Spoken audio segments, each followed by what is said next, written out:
94 million people suffering through a summer swelter. Temperatures feeling like the triple digits. Americans seeking relief wherever they can find it. Right now, we're in a heat-related emergency.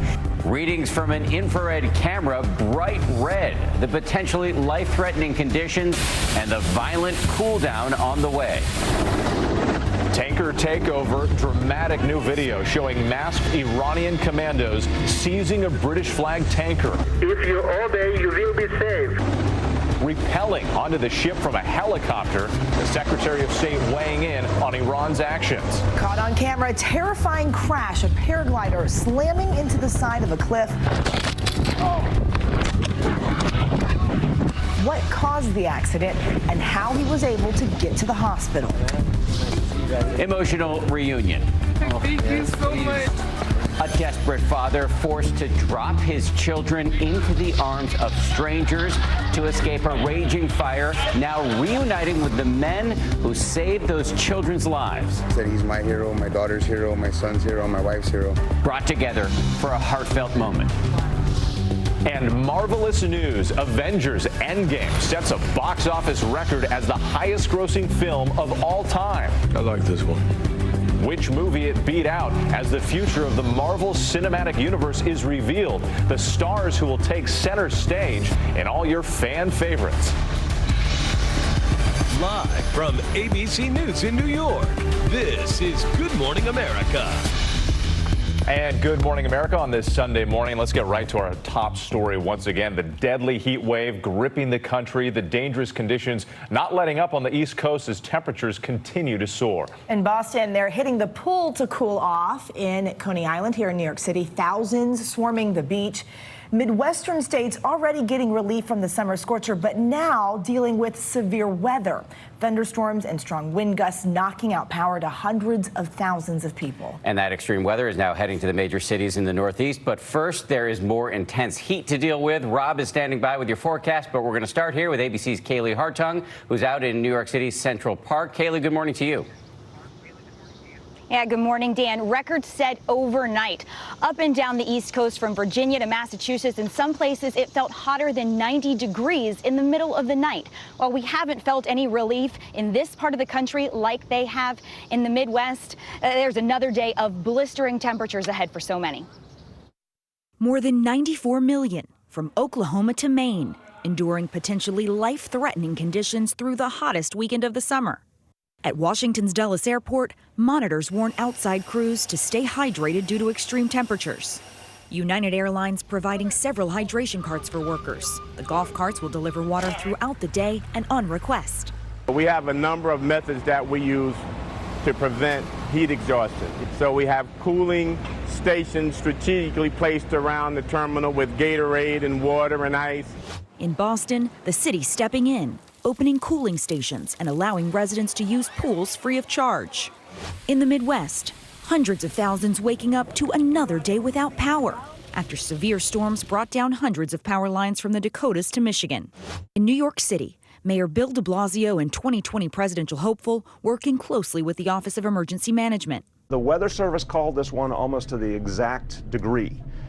This is really serious. This is not business as usual. Authorities keeping a close eye on the power grid. Right now, we're in a heat-related emergency. You see on the left and the right over there are power outages that we're monitoring from the major power companies. Beachgoers flocking to Coney Island trying to beat the heat. The intense rays making even simple tasks unbearable. It's hot. We had to go get in the sprinklers to cool ourselves down and to finish walking. This infrared camera showing just how hot it feels. Here, it's like sucking the life out of us. Officials issuing strong warnings to stay inside and hydrate. While in Arkansas, police are politely asking all criminal activity to hold off, at least until cooler weather moves in on Monday. Now, that police department in Bryant, Arkansas, having some fun with their community, asking them to stay inside in their air conditioning, to binge watch a Netflix series, perhaps eat some ice cream. But Dan, all jokes aside, the message is to stay inside, to stay out of this sun if you're at risk. Kaylee, thank you. Come back on inside. We've got AC here. The big question, of course, now is when are we going to get some relief and what will happen when we do? Rob is the man with the answers, as promised. Robert, good morning to you. Good morning, Dan. At least one more day of heat and humidity. If you were to take that infrared gun and point it at some of the sidewalks and the pavement, it would read 140, 150, maybe inside of cars as well. So this is dangerous stuff. And again, this morning, we're not cooling off. So excessive heat warnings from Wichita to Indianapolis, the eastern flank of this from Raleigh up through Boston. Some of the overnight lows not getting below 80, feeling like 90 degrees right now in Philadelphia and New York City. So you got the urban development, you got climate change, all compiling for this sort of stuff. So today, I think the East will see the most of it. 101 in Louisville, 110 in D.C., 107 in Philadelphia. Again, heat plus humidity. We do get some relief with a cool front that's going to be sliding and dropping down to the south and east. Indy, St. Louis, you get it first. D.C., New York, we get it Monday, Tuesday. With this, though, does come the threat for severe weather. More on that in just a bit. All right, cool down. Can't come fast enough. All right, Rob, thank you. A terrifying bear attack at a popular Pennsylvania attraction. An employee at the Nemacolin Woodlands Resort brutally bitten in her arm by a black bear as she was conducting a guided safari tour. The victim treated on site, then rushed by helicopter to a local trauma center where she is now said to be stable and alert. Now to dramatic video of that tanker takeover in the Strait of Hormuz. Newly released video showing masked Iranian commandos rappelling onto the British flagship. ABC's Stephanie Ramos is in Washington with the latest on that video and the reaction from U.S. officials. Good morning, Stephanie. Eva, good morning. British officials are warning Iran there could be serious consequences if they don't release the British ship or its crew. But Iran doesn't seem to be bothered, which in the end could all turn into a major international crisis. This morning, Iran is not backing down after Revolutionary Guard troops seized a British-flagged oil tanker with 23 crew members on board in the Strait of Hormuz. In newly obtained audio, you can hear the moment Iranian forces warned the crew not to resist. If you obey, you will be safe. Watch as masked troops rappel from a helicopter onto the tanker while patrol boats circle the vessel. Iranian officials say the British tanker violated international maritime laws and hit a fishing boat Friday, failing to respond to the crew's calls. Iran says the fishing boat crew then called military forces. The British government holding an emergency meeting Saturday. We continue to be very concerned about the safety and welfare of the 23 crew members. We are calling on Iran to reverse this illegal act. The tanker and its crew could be held until Iranians say their investigation into the alleged collision is complete. This incident comes just 2 days after the U.S. claimed one of its warships downed an Iranian drone in this same area. Iran denies that. In the end, the Iranian regime has to make a decision that it wants to behave like a normal nation. And if they do that, we're prepared to negotiate across a broad spectrum of issues with no preconditions. Tensions between Iran and the U.S. have been escalating since last year when President Trump withdrew the U.S. from the nuclear deal and imposed economic sanctions on Iran. UK officials say on Monday they'll continue to discuss further measures. As for the crew, the owners of the British tanker say they are still on the ship and in good health. Dan. Stephanie, thank you. Two of Europe's largest airlines suspended flights to Cairo on Saturday as the British government issued a travel warning for Egypt, citing a, quote, heightened risk of terrorism against aviation. British Airways suspended flights for a week, while Germany's Lufthansa Airlines temporarily suspended flights just for the day. As a precaution, they say they will resume normal operations while further assessments are made. Dan, on the campaign trail, Democratic hopefuls united in their criticism of President Trump's attacks on 4 congresswomen. ABC's Rachel Scott is in Iowa, where several 2020 candidates are courting votes from an organization with tens of millions of members across the country. Rachel, good morning. Good morning, Whit. The Democratic candidates are here in Iowa to pitch their health care proposals. But in the fight to beat President Trump, it is the issue of race taking center stage. On the campaign trail this weekend, concern over the health of the nation. These are hard times for our country. We saw this again over the past few days. Donald Trump's viciousness, his bullying, his utter disregard for people's lives is literally tearing the soul out of who we are. It is time to turn the page and write the next chapter in our collective history. After tweets from the president suggesting 4 minority American congresswomen go back to where they came from, turned into chants of support for President Trump's latest rally.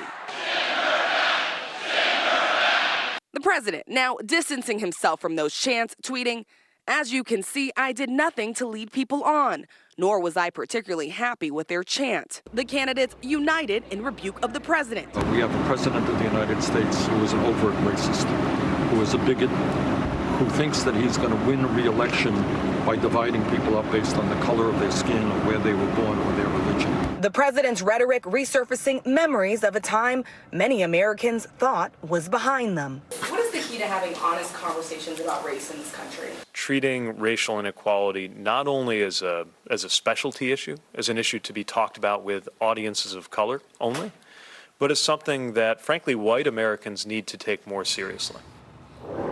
And Rachel Scott is now back with us from Des Moines. And Rachel, as you noted in your story, Democrats are making race a key issue on the campaign trail, but they're not only condemning President Trump's actions and his remarks, they're also trying to counter them. Exactly. But for the Democrats, proposals to countering racial tension in this country are proving to be just as important as proposals on legacy issues like health care. Now, the Biden campaign is out with a fresh video this morning highlighting the president's response to those chants. And Mayor Pete Buttigieg has released a proposal on how to tackle racial inequality in this country. Whit? Rachel Scott in Iowa, thanks so much. Dan, over to you. Thank you, Whit. Thank you, Rachel. Let's bring in our chief anchor, George Stephanopoulos, who's going to be hosting This Week later this morning. George, good morning. Good morning. To you. So clearly Democrats see race as a potent issue in the era of Trump, but it's also possibly canceled out by the fact that many on the Trump base are also fired up about these send her home comments in a way that supports Trump. And could that explain a little bit why we're seeing mixed signals from Trump on this issue? The president's following a pretty familiar playbook right here, and I think we have to address both the morality of what the president has done this week and the politics of it. It's pretty astonishing that a president is playing racial politics in such an explicit way with those calls for them to go back to the countries they came from, even though all 4 Democratic congresswomen are citizens, of course, and members of Congress. But I do think that the president has this instinct that playing racial politics does help him, does help mobilize his base. We saw how excited they got in North Carolina on Thursday night. Of course, a little bit too excited. The president, even though he seemed to enjoy those comments in the moment, was forced to sort of pull back on that on Friday and say that he no longer wasn't happy with the comments. But even see the president then shift gears again and say that he's calling these people incredible patriots. The president does not want to disavow those comments, does not want to do anything that separates himself from his base. And I think one of the big questions going forward is how everyone else in the political world responds: Republicans, Democrats, elected officials, citizens. Is there a similarity here between how he's handling this and how he handled Charlottesville? Very similar. I mean, you saw the president get out there when it seemed to get a little too hot, pull back, but then even as he's recalibrating, not disavow those statements. He's going to try to keep this alive. I think that's pretty clear right now. I don't think it's clear how it's going to play out in the election. Let me talk about a big story that's coming up this week. I know you're going to be talking about on your show this morning.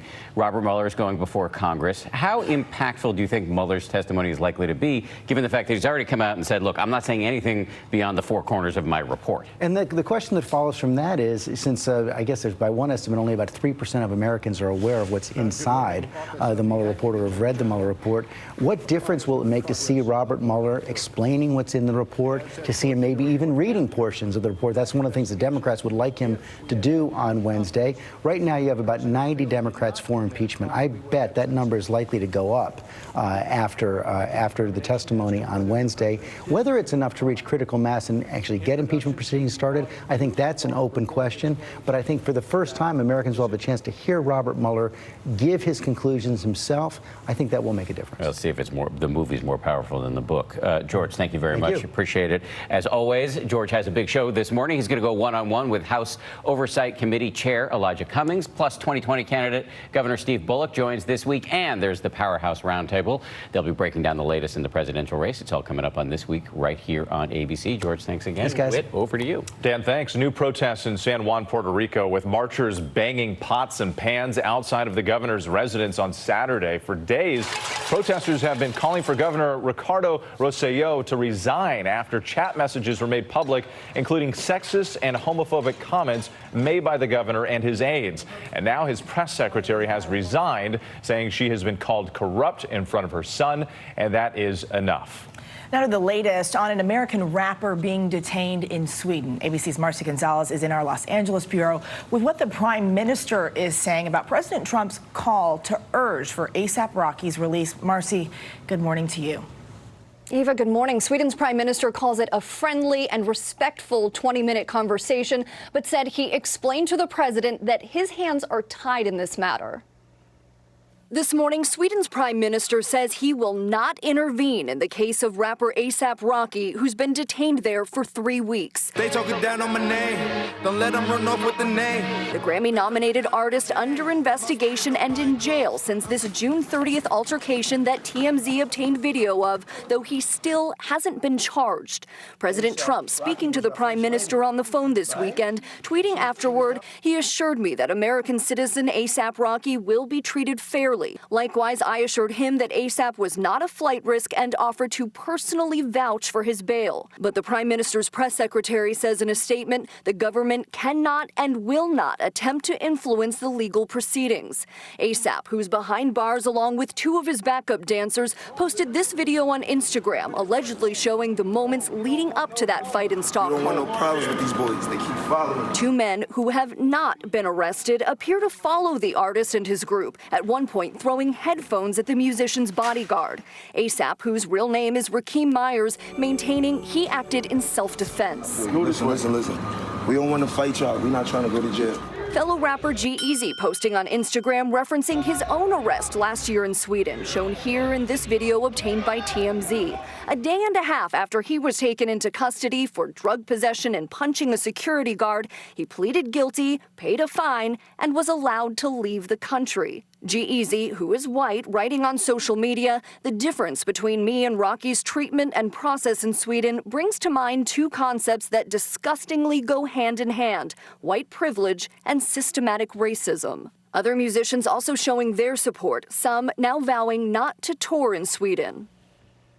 And this weekend, President Trump also tweeted that he and Sweden's prime minister agreed to talk again within 48 hours. The prime minister disputes that, saying follow-up conversations may take place, but nothing has been planned. Whit. We'll see where it goes from here. Marcy Gonzalez, thanks so much. Appreciate it. A frantic rescue in China as firefighters race against time to save a toddler who fell about 13 feet down a well with a diameter less than 12 inches wide. Take a look. Crews sending oxygen down to the boy as they try using a rope tied to his wrist to hoist him up, but the barely conscious child was stuck too tightly for them to be able to move him. Rescuers then excavating a tunnel from one side of the well to get to the boy. He was finally pulled out and handed to medics on the scene. Wow, so much effort to get him out. Back here at home, we are dealing with some extreme heat. Everyone's sweating it out. Yeah, you know, it's hot, it's humid, the air quality's poor, and we can't wait for those storms to come through to get that cool weather, but you got to deal with the storms. They've been rough across parts of the Great Lakes and the Midwest. Here's some video out of Brighton, Michigan. Trees down, that's the big call with this. Winds over 80 miles an hour in some places. In Wisconsin, in Wausau, seeing a similar action as far as large old growth oak trees crashing down onto houses and the like, and also the Country Jam Music Festival in Wisconsin being shut down for a time because of big time winds and trees down there. All right, we had over 450 storm reports in the last 48 hours across this front that's just draped right here.